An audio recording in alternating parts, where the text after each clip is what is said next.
ഇന്ന് നമുക്ക് ചെങ്കലവ എന്ന് പറയുന്ന മീൻ കിട്ടിയിട്ടുണ്ട്. ചെങ്കലവ എന്നും സിലോപ്പിയ എന്നൊക്കെ ഇതിന് പറയും. ഇത് വാങ്ങിച്ച് നമുക്കിന്ന് മൺചട്ടിക്കകത്ത് കറി വയ്ക്കാം.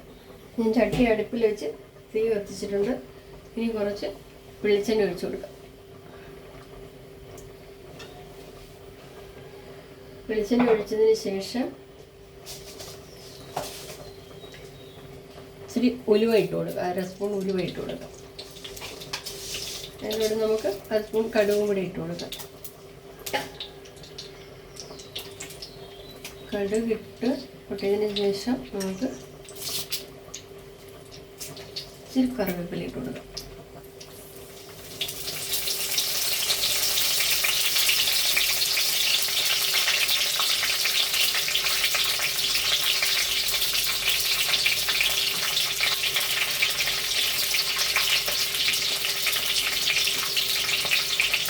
ശേഷം നമുക്ക് അരി വെച്ചിരിക്കുന്ന ഇഞ്ചി ഇട്ട് കൊടുക്കാം.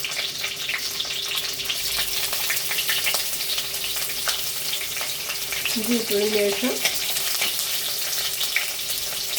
അരിഞ്ഞ് വെച്ചിരിക്കുന്ന വെളുത്തുള്ളി ഇട്ട് കൊടുക്കാം.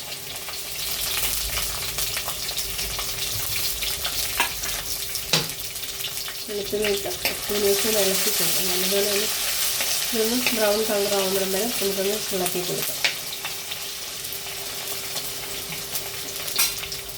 ഇതൊന്ന് കളറ് മാറി വരുന്നുണ്ട്. ഒരു ശകലം കൂടെ കഴിഞ്ഞിട്ട് നമുക്ക് നല്ല ബ്രൗൺ കളർ ആയതിനു ശേഷം വേണം മുളക് പൊടി ഇട്ട് കൊടുക്കാൻ.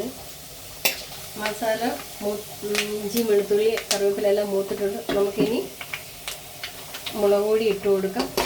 ആവശ്യമുള്ള മുളക് പൊടി ഇട്ട് കൊടുക്കാം. അതിനുശേഷം നമുക്ക് ഒരു 1/2 സ്പൂൺ ഇതിന് കുരുമുളക് പൊടി നല്ലതാണ്. കുരുമുളക് ഇട്ട് കൊടുത്തിട്ടുണ്ട്. എന്നിട്ട് നമുക്ക് അതൊന്ന് ഇളക്കി കൊടുക്കാം. ഇളക്കി കൊടുത്തതിന് ശേഷം അതിന് നമുക്ക് ആവശ്യമുള്ള വെള്ളം ഒഴിച്ചു കൊടുക്കാം.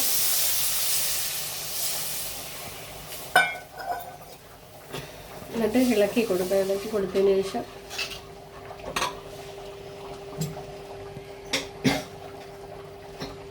ഇട്ട് കൊടുക്കാം. കഴുകി വെച്ചിരിക്കുന്ന കുടംപുളി ഇട്ട് കൊടുക്കാം.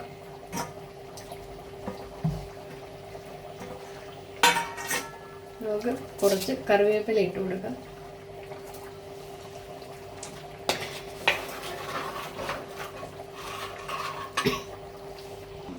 നമ്മുടെ മുളകെല്ലാം ചൂടായിട്ടുണ്ട്. നമുക്കിനി ഇത് മീൻ പറക്കി ഇട്ട് കൊടുക്കാം. ഈ ചെങ്കലവ മീൻ നമ്മൾ ഇങ്ങനെ എടുത്ത് കുരുമുളക് പൊടിയും ഈ മുളക് പൊടിയും ഒക്കെ ചേർത്ത് ഇങ്ങനെ കറി വെച്ച് കഴിഞ്ഞാൽ വെള്ളം തൊടാത്ത സ്പൂണൊക്കെ വെച്ചിട്ട് വേണം നമ്മളിത് കോരാൻ. അപ്പോൾ 2-3 ദിവസമൊക്കെ ഒരു കേടും കൂടാതെ ഇരിക്കും.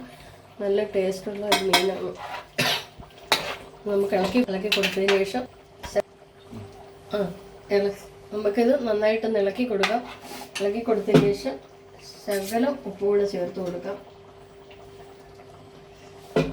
ആവശ്യമുള്ള ഉപ്പായി മീനിരുന്ന് വെന്തതിന് ശേഷം നമുക്ക് നോക്കാം ബാക്കി.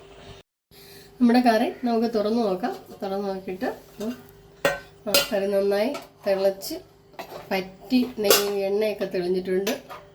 ഇത് 2 ദിവസം വേണമെങ്കിൽ ഇരുന്നോളും, ഒരു കുഴപ്പവും വരത്തില്ല. അങ്ങനെ ചെയ്ത് നോക്കണം. എന്നിട്ട് ഇഷ്ടമായെങ്കിൽ സബ് ചെയ്യുക, ലൈക്ക് ചെയ്യുക.